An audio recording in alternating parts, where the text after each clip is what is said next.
पाकिस्तान में पोलराइजेशन इतनी हो गई है कि कोई भी ऐसा मामला है नहीं जो सुप्रीम कोर्ट में ना जाए।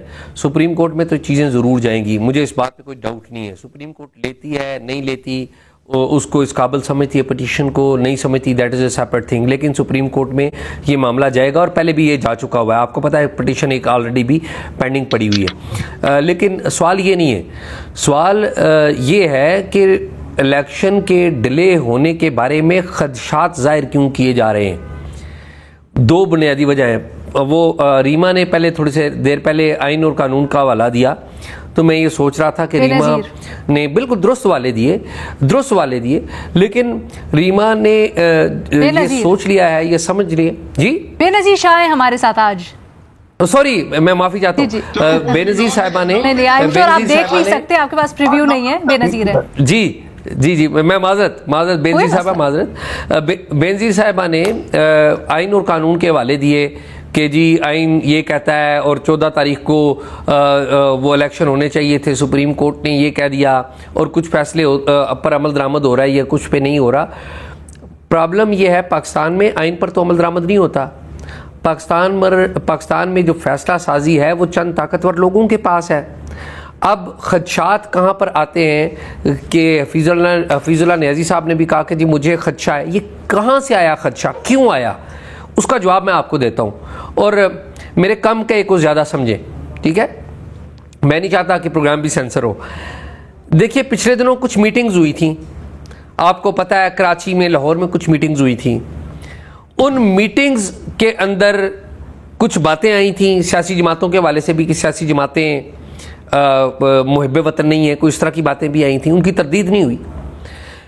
मुझे पता ये चला है कि जो लाहौर में मीटिंग हुई थी उसमें एक बात ये भी हुई थी कि एक तो चीफ मिनिस्टर पंजाब जनाब मोहसिन नकवी साहब की बड़ी तारीफ की गई थी, वो बड़े एक्टिव हैं, नज़र भी आते हैं, चीज़ें एक्टिव, कम से कम ऑप्टिक्स पे वो बिल्कुल छाए हुए हैं, वो चीज़ें कर रहे हैं।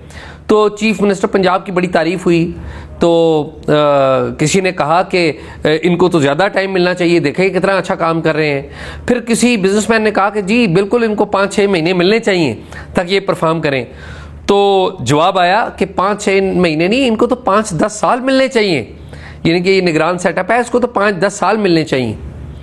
तो जब इस तरह की बातें आएंगी और लोगों में, जो बिलखसूस पाकिस्तान के बिजनेसमैन में आएगी, जिसने पाकिस्तान में पैसे इन्वेस्ट करने हैं, पैसा वो इन्वेस्ट करेंगे तो जॉब पैदा होगी, मईशत का पहिया चलेगा।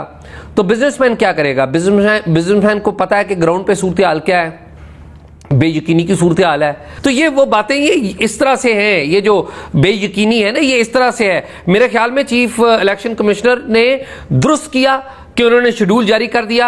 उनको मैं समझता हूं कि जितनी पोलराइजेशन है, जितना उन पे दबाव, उनको पूरे नंबर के बहुत अच्छा काम किया उन्होंने।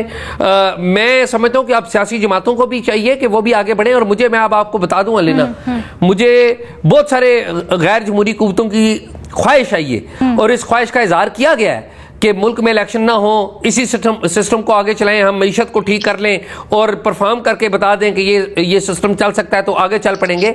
लेकिन मुझे अगर उम्मीद है ना, तो आपको बता दूं, मुझे दो समतों से उम्मीद है कि इलेक्शन होंगे, 2 समतों से। एक है supreme court of Pakistan, chief justice Qazi Faez Isa और उनके नीचे आला अदलिया, उनसे उम्मीद है मुझे कि वो ऐसा कोई काम नहीं होने देंगे जो आइन से मावरा हो, वो जरूर उस पर एक्शन लेंगे। नंबर 2, जिस आईएमएफ को, वर्ल्ड बैंक को आप और मैं गाली देते हैं और हम लोगों ने एक नैरेटिव दिया हुआ कि आईएमएफ ने हमें, हम ये नहीं बताते कि हमने अपने मैनेजमेंट्स ठीक नहीं किए हुए, अपने अकाउंट्स ठीक नहीं किए, उन्हीं से पैसे लेते हैं, उन्हीं के खिलाफ बात करते हैं। मुझे यकीन है कि उधर से भी प्रेशर यही आएगा कि पाकिस्तान में इलेक्शन ही कराएं, क्योंकि पाकिस्तान में पॉलिटिकल स्टेबिलिटी होगी तो तब ही इस मुल्क में माशी स्टेबिलिटी होगी।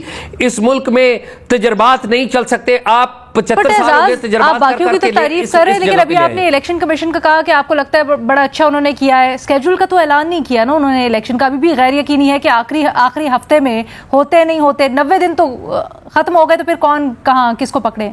देखिए बात यह है कि 90 दिन के अंदर उन्होंने जो डेट दे दी कि इस दौरान तक डीलिमिटेशन खत्म हो जाएगी, तो उन्होंने, जब डीलिमिटेशन खत्म हो जाती है तो ऑटोमेटिकली उन्होंने आइन के सामने, कानून के सामने तो खुद को सरेंडर कर दिया ना।